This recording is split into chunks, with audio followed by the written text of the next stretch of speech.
Tervitame taas 11 Jumala kojas. On advendiaeg. Täna süütasime juba küünlade 2 küünalt. Teine advent. Meil on mõned küünlad veel põlemas. Ja ootame seda ilusat aega, kui me saame kõik küünlad põlema panna. Ja teame, et see on aeg, kus on selline palju pimedust, palju võib-olla ka tusutust, võib-olla sellist kurbust. Ja sellist aega, kus võib-olla alati ei ole hea tuju, vahepeal võib-olla ka nagu stressi palju või tegemist palju, aga Jumala kojas on selline aeg kuidagi peatub. Ja siin kuidagi saab olla Jumala kojas, Jumala palge ees ja paluda, et issand tõesti taas õpetaks meid, julgustaks meid ja juhataks meid. Prohvet Isaaia ütleb ettekuulutust juba mitusada aastat ennem Jeesuse sündi. Kes usub meie kuulutust ja kellel on ilmutatud issanda käsivars, sest ta tõusis meie eest nagu võsuke, otse kui juurpõuasest maast. Ei olnud tal kuju ega ilu, et teda vaadata, ega olnud tal välimust, et teda ihaldada.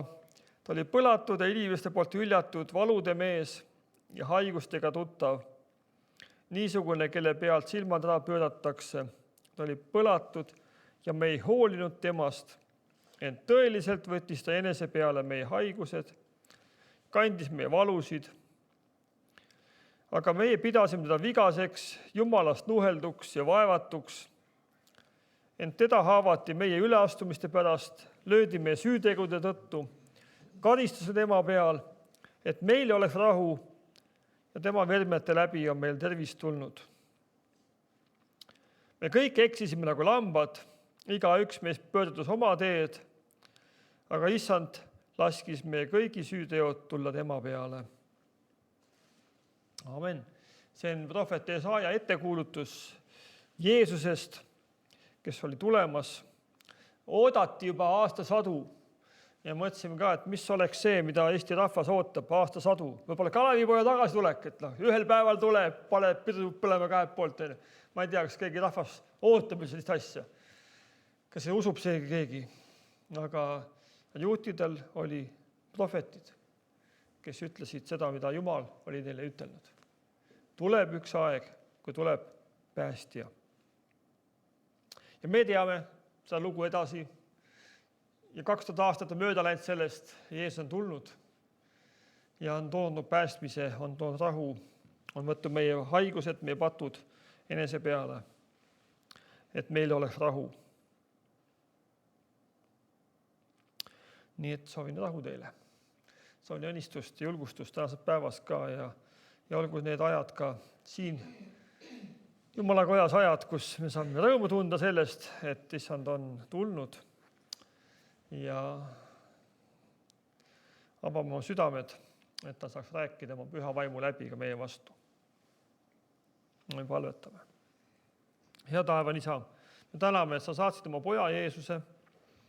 Me täname, et sa saatsid ta meie keskele ja issand, nagu me lugesime ka prohveti sõnumit, et paljud ei usu seda, ei usu tänase päevanigi, ei usu ka juudi rahva hulgast, et sa oled temale messi saatnud. Issand, paljud on põlanud ära, ütlevad, see ei ole päris selline, nagu me ootasime, nagu me lootsime, et tuleb. Aga issand, meie usume seda, et Jeesus, sa oled tulnud, sa oled meie jaoks palju head teinud. Oled meie patud võtnud, oled meie eksimused, meie haigused võtnud enda peale. Meil oleks rahu. Tänu selle rahu eest, selle üleloomuliku rahu eest, mida sa meie ellu kingid. Ja issand, tänasel päeval tahame tõesti oma pilgu üles tõsta, sind ülistada, sind kiita, sind tänada sellest, mis sina oled teinud. Issand, paluda tõesti, et see valgus, mida me ka iga päeval ka küünlad süüdates, enam rohkem ja rohkem mõeldes sellele, et valgus võiks suuremaks saada pimeduse keskel, siis me palume, et tõesti sinu valgus võiks tõesti ka paljude inimeste südameid valgustada ka sellel jõuluajal. Sinu valgus võiks soojendada, julgustada. Võta ära kõik see, mis meid maha kisub, mis meid maha surub, mis meid alla tõmbab lootusetuse poole. Issand, tõesti, sina oled lootuse toonud ja tõesti tõsta meid üles, et me pilk võiks vaadata sinu peale igal ajal. Me teame, Jeesus, sina on meie ainus lootus ja abi. Õnnist igat üks, kes on tulnud täna siia kotta ja ole hoidmas, varjamas ka neid, kes pole veel jõudnud või kes teel on. Jääme rahuga meie juurde ja Jeesus, sinu püha vaim, tulgu meie keskele. Aamen. Nii, me nüüd laulame koos jõululaule.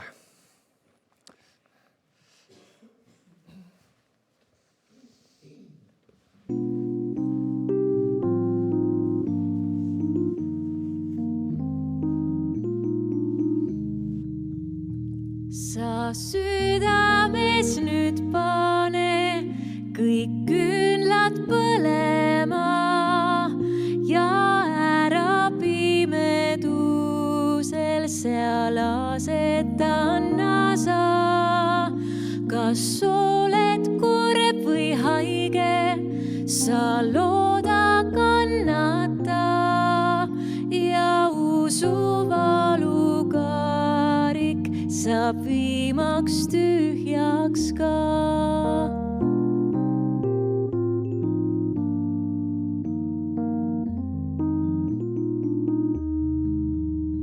Ei igavest või kesta, ei ükski oht ei õnn ning sagedast su valu sul õnnistuseks on.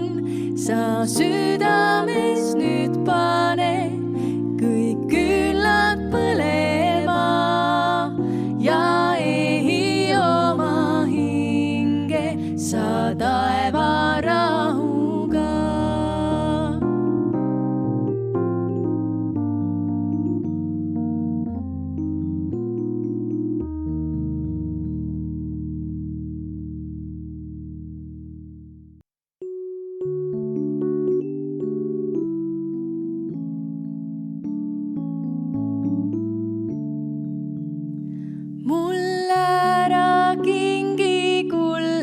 Ära jõuluajal sa vaid ilmuta su au ja rahu üle terve maa. Ma külla ootan kuningat, et see teda rõõmustaks. Ei vaja kuldama, vaid saada inglid kaitseks sa. Mul kingi kodu sünnimaal ja lapsed ümber puu. Üks õhtu küünla valguses, kui kõikjal pimedus. Üks õhtu sinu sõnaga, et süda täituks rahuga. Mul kingi kodu usk ja lootus, rõõm ja kallis troost. Nüüd tule, issand kuningas, sa taeva rahuga, et kõigil süda soojaks saaks, kui saabunud talv me maal. Küll rikkale ja kõrgele ja madalale vaesele, nüüd tule sa, kes ainus issand ja mu kuningas.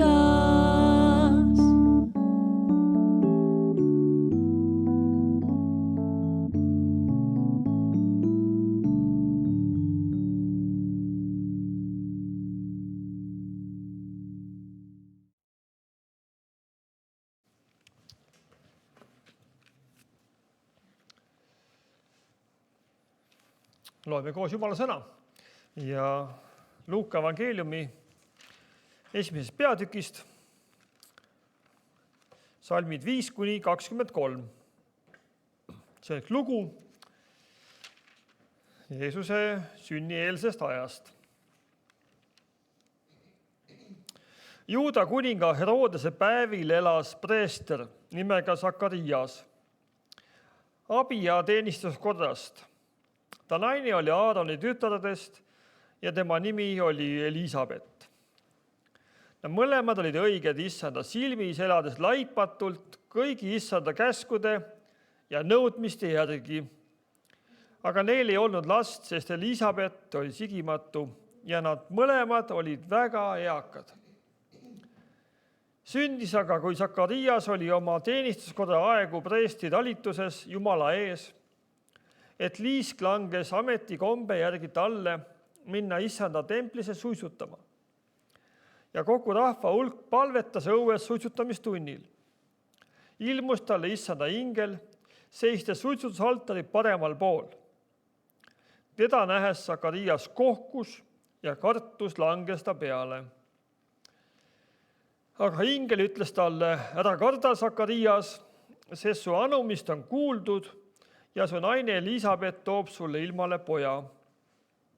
Ja sa paned talle nimeks Johannes ja temast on sul rõõmu ja hõiskamist ning paljud rõõmustavad tema sündimisest, sest ta saab suureks issanda silmis.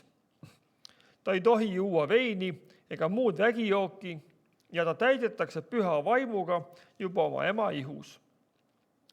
Ja ta pöörab palju Iisraeli lapsi issanda nende Jumala poole ja ta ise käib tema Eelia vaimus ja väes, et pöörata isade südant laste poole ja sõnakuulmatuid õigete meelsuses, et kujundada issandale valmistatud rahvast. Sakarias küsis inglilt, millest ma võiksin seda ära tunda? Mina olen ju vana mees ja mu naine on väga eakas. Ja ingel vastas talle, mina olen Gabriel, kes seisab Jumala ees ja mind on läkitatud rääkima sinuga ja kuulutama sulle seda rõõmusõnumit. Ja vaata, sa jääd keeletuks ega saa kõnelda kuni päevani, mil see sünnib. Seepärast, et sa ei ole uskunud mu sõnu, mis lähevad täide omal ajal. Rahvas oli ootamas Sakariast ja pani imeks, et ta nii kaua viibis templis. Aga kui ta oli välja tulnud, ei saanud ta nendega rääkida ja nad mõistsid, et ta oli templis näinud nägemust. Tema üksnes viipas neile käega ning jäi tummaks. Kui Sakariase teenistuskorra päevad lõppesid, läks ta koju. Aamen. See on tänase loo kirjakoht. See lugu tegelikult algab juba 1000 aastat varem või isegi veelgi rohkem. Ja see tundub uskumatuna, kuidas on võimalik nii pikalt oma suguvõsa juuri nagu säilitada. Ja teada, mis 1000 aastat tagasi seati. Kui hakata oma sugupuud uurima, siis tavaliselt me siin Eestimaal ei jõua kaugemale kui mingi 400-500 aastat ja siis ta piir ette, põhjasõda tuleb ette. Ja palju pidatud asju. Aga juutidel läheb see palju kaugemale. Ja kui lugeda Jeesuse sugupuud evangeeliumi järgi, siis me näeme tegelikult, et nad teadsid Jeesuse sugupuud kuni Aadamani välja, mis on väga hämmastav tegelikult. Me kõik seisame tegelikult oma eelkäijate õlgadel. Ja meie elu tegelikult väga palju sõltub meie esivanemate tegemistest, eluotsustest, valikutest, usust, tugevustest ja nõrkustest.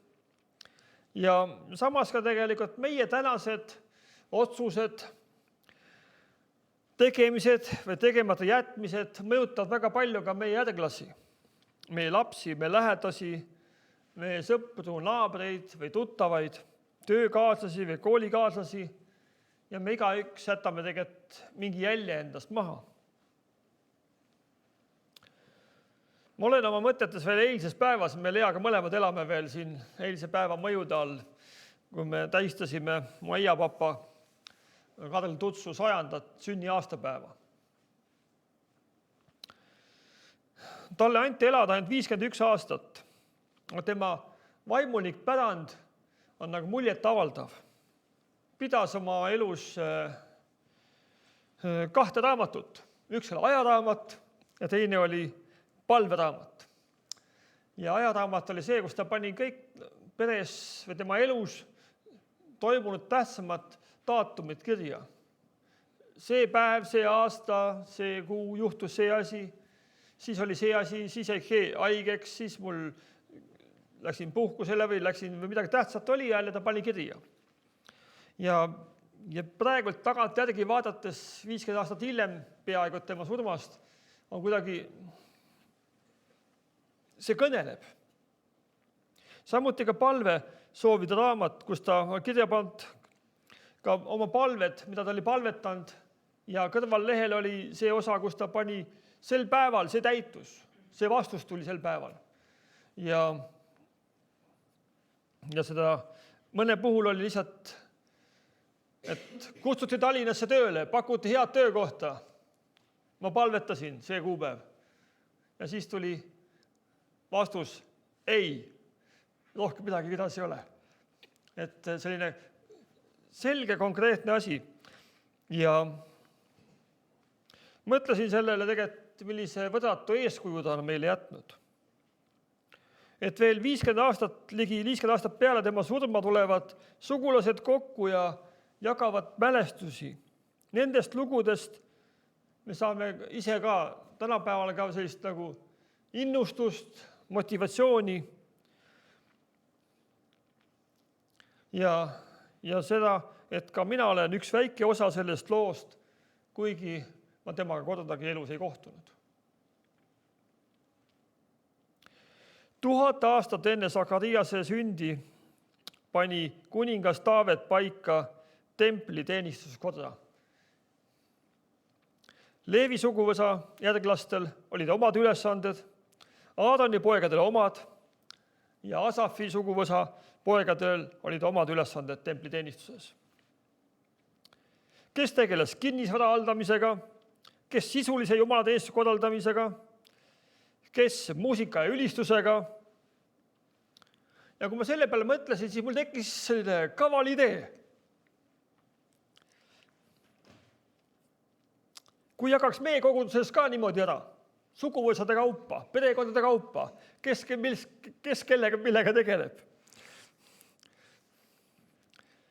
Näiteks üks perekond tegeleb toitlustamisega. Kohvikud, värgid, mis kirikukohvid tulevad, mis iganes. Terve perekonna ülesanne.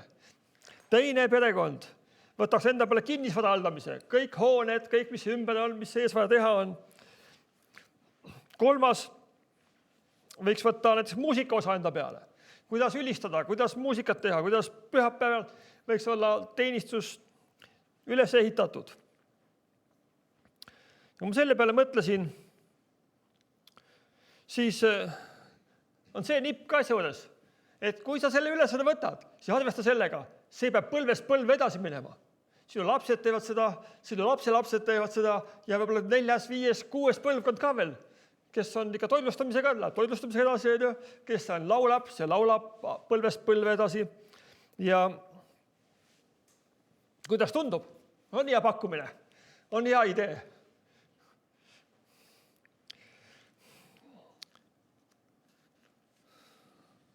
Ei kuule entusiasmi. No, pole viga, ma pärast räägin teiega. Tänapäeval on kogudustes sageli ka selline sarnane muster tegelikult paljudes kohtades.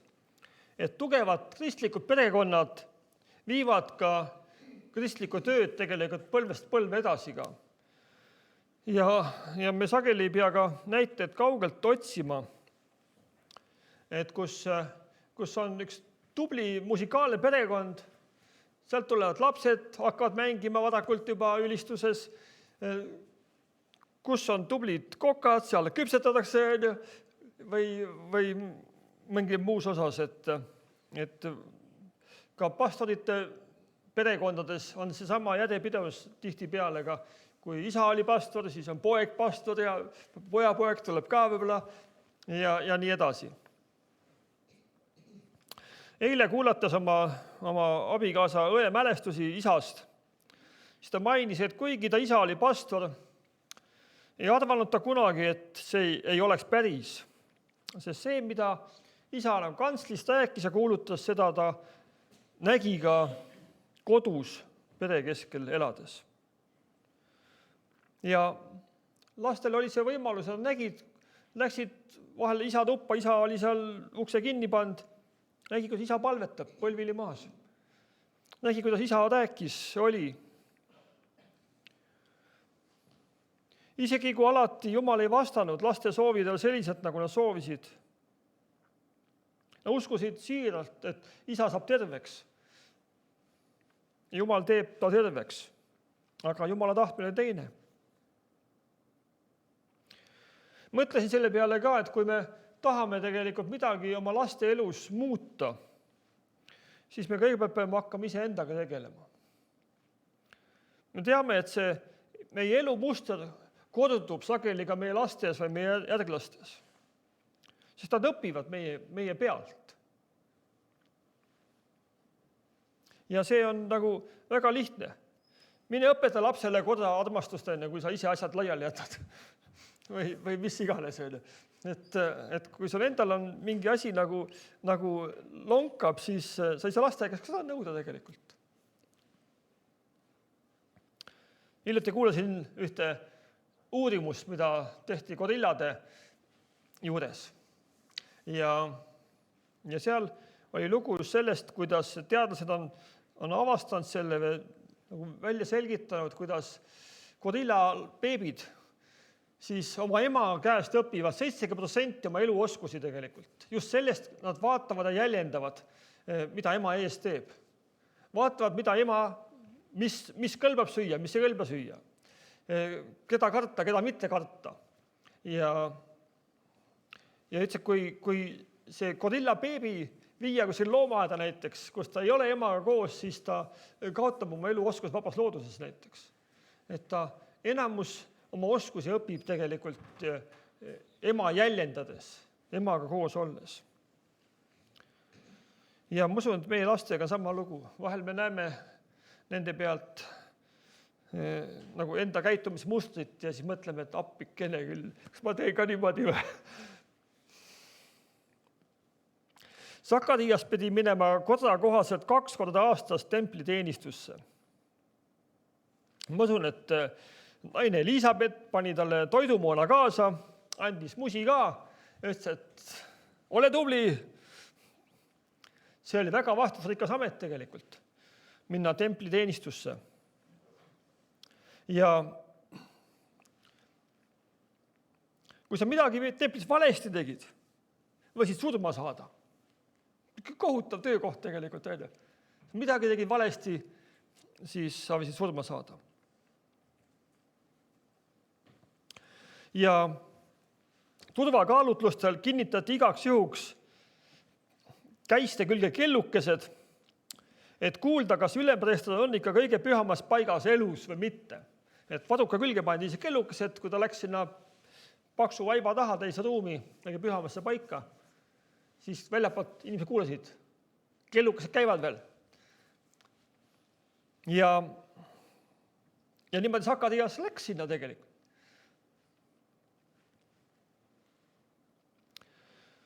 Ja alati, kui ta oli tema kord minna, siis templiteenistusse,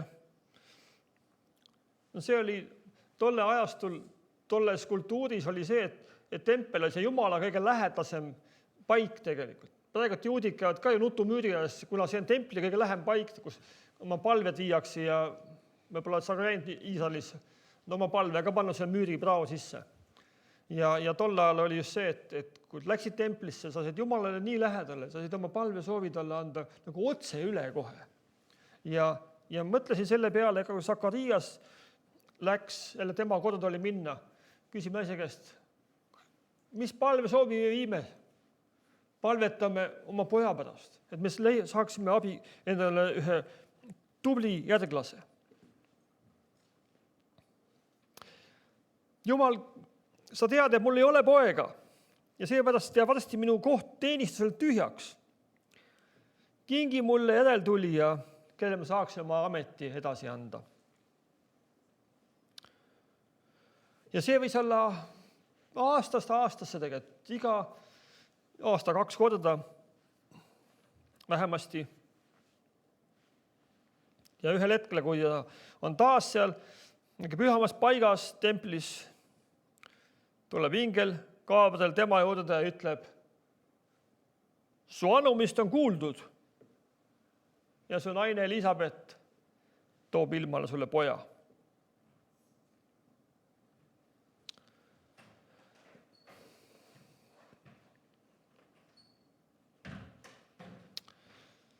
Mida sa teeksid, kui sa oled niivõrd kaua olnud ootuses, aastakümneid tegelikult nende puhul, kui Sakarias ütleb, et mina olen vana ja mu naine on juba väga eakas, siis ja äkki Jumal kuuliski palved. Meie palved ja anumised ei lähe kaduma Jumala juures. Need on taevas kuuldud. Ingel Gabriel ütleb Sakariasele, mina olen see, kes seisab Jumala ees ja mind on läkitatud rääkima sinuga ja kuulutama sulle seda rõõmusõnumit. Väga imelikud vastused vahel Jumala alt. Sakarias oleks võinud juba ammu endale poja saada, aga Jumala plaan oli teistsugune. Ja salmis 66 on öeldud, kõik, kes seda lugu kuulsid, jätsid selle oma südamesse ja küsisid, mis saab küll sellest lapsest, sest issanda käsi oli temaga. Mulle tundub, et eriliste inimeste sünnilood on ka erilised. Kui ta oleks sündinud tavalise poisina, tavalise perekonda õigel ajal, keegi ei räägiks temast võib-olla. Keegi paneks tähelegi, et ta on tulnud. Aga selline eriline sünnilugu Jumalal on midagi erilist plaanis. Neist räägitakse, arutatakse seltskondades, isegi mitmed põlvkondi hiljem. Meiegi mõtleme täna Risti Johannese sündimise loole. Võimalik, et ka sinu sünnilugu või eluolukorrad on olnud erilised. Jumalal on meie jaoks valmis üks suurem plaan, mis tuleb esile õigel ajal. Aga meil tuleb tänase päeva lihtsalt edasi minna. Teha oma ülesandeid, oma kohustusi täita. Jumal kuuleb palveid ja vastab neile õigel ajal. Sakarias käis igal aastal ustavalt oma ülesannet täitmas.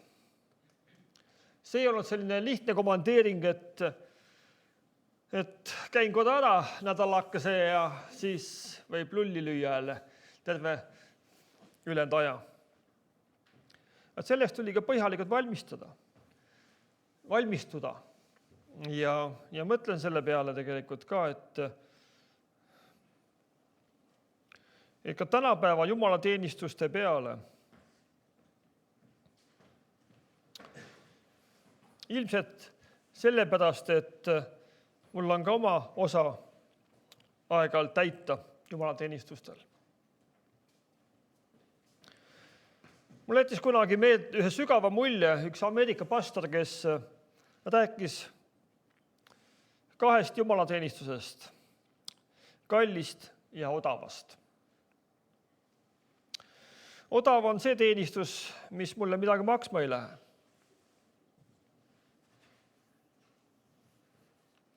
Kallis teenistus on see, mis läheb mulle palju maksma.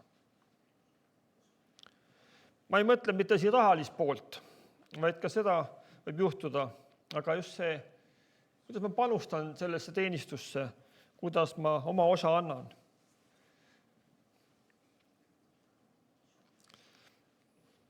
kuidas ma valmistan ette, kas palves või teisel viisil kuidagi. 100 aastat tagasi mõtlesin selle peale, et meie esiisad, esiemad 100 aastat tagasi hakati valmistuma laupäeval, pühapäevaks juba. Jumalateenistusele tuldi kokku 2 tundi varem ja vähemalt 2 tundi varem ja hakati laulma vaimulikke laule ning palvetama. Nad anusid ja hüüdsid Jumala poole, et püha vaim võiks nende üle langeda. Ja kui teenistus pihta hakkas, oli vaimulik õhkkond nii kuum juba, et kui jutlustaja üles läks ja jõudis ainult 2 sõna öelda, siis inimesed olid eespalvele ja parandasid meelt. Ei olnud vajagi midagi rääkida enam. Mõtlesin, kas tänapäeval enam selline asi see ongi võimalik. Mõeldes Sakariia loole, võime julgelt kinnitada, et Jumala käes on kõik võimalik. Aga ta vajab sind ja mind, et oma plaani täita.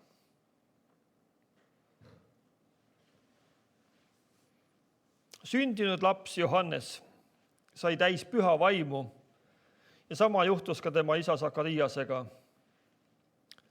kes hakkas prohvetina kõnelema. Kiidetud olgu Issand, Iisraeli Jumal, et ta on tulnud oma rahva ligi ja toonud talle lunastuse ja on meile äratanud päästesarve oma sulase Taaveti soost.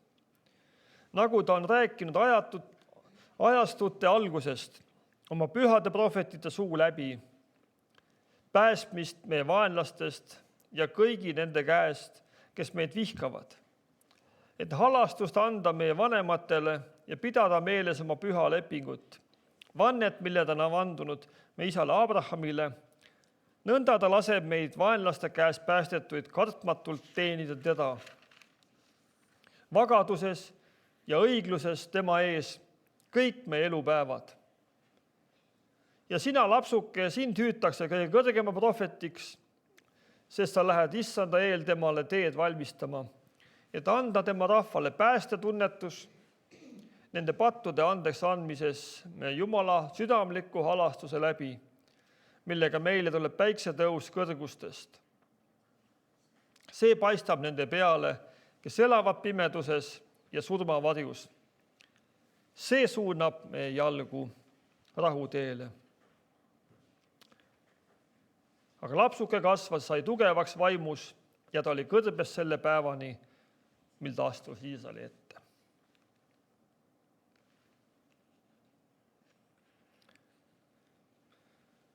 Mida võtta tänasest loost kaasa?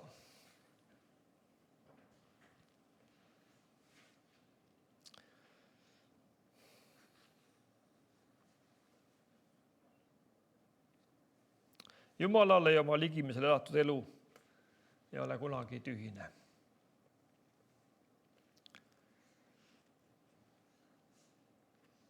Aamen. Me palvetame. Hea Taav Isa, me täname sind, et võime tulla sinu ette, sinu lastena, tänada sind, et sina kuuled palveid. See on, et alati sa ei vasta nii, nagu meie tahame.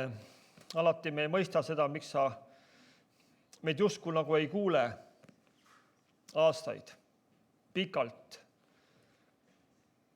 Ja meil tundub, et sa oled kurt ja pime ja sa ei mõista meid. Aga Issand, sul on eriline plaan, mida sa hoiad meie jaoks varuks, eriliseks ajaks, kui on õige aeg käes. Sa tood selle esile. Kui me tänasest loost võime õppida ka Sakariase palvet, kus tema anumised olid jõudnud Jumala ette ja ühel hetkel läkitati välja peaingel Gabriel sõnumiga. Mine ütle Sakariasele, mis hakkab juhtuma. Sest tema palved on kuuldud. Issand, sa näed ka meie palveid ja meie igatsusi, mida me südames oleme kaasa toonud siia paika. Issand, me täname, et sina kuuled ja näed neid. Sa võtad need kaasa tänase päevalt, issand, ja mõtled nende peale. Sa elad meile kaasa, sa mõistad meid. Ja issand, sinuga koos on julge edasi minna, sest me teame, issand, et sa oled meie kõrval igal ajal. Siis, kui me seda tunneme ja siis, kui me seda ka ei tunne. Aga me teame seda, sinu sõna ütleb, sest sa oled tõotanud olla oma laste juures iga päev kuni maailma otsani. Issand, me täname sind, et sa oled meile ka omad ülesanded andnud oma koguduses, oma riigitöös, ka igapäevaelus. Ja issand, me palume ka siin sinu juhtimist ja palume, et sinu nimi saaks kõrgest tõstetud kõiges, mis me teeme. Ja me palume, et parim osa, issand, võiks olla edasi kantud ka põlvest põlve, ka meie peredes, meie lähedaste keskel, meie koguduses, meie linnas. Issand, ka meie kogudusena oleme üle 100 aasta vana juba ja mõtleme sellele tänutundes ka nende inimestele, kes on ka siin paigas käinud ja palvetanud, et see töö edasi läheks ka peale neid veel. Et tuleksid uued inimesed, kes kogevad seda, et issand, sina päästad ka neid. Sinul on lahendus ka nende elude jaoks, nende küsimuste jaoks. Jeesus, me tõesti täname sind selle eest, mida sina teed. Issand, me täname tõesti, et sa tood ka uue põlvkonna esile, kes kuulutab julgelt edasi sinu sõna. Jeesus, me sinu kätte usaldame tänase päeva jätkuvalt. Hoia ka meid kurja eest, hoia ka meid tõesti vaenlaste eest. Ja issand, palume, et sinu rahu ja valgus võiks täita meid nii tänasel päeval, kui sellel jõuluajal ja uuel aastal. Issand, aitäh sulle, et sa kuuled meid ja vastavad üle meie vääratu olemise. Aamen. Aamen.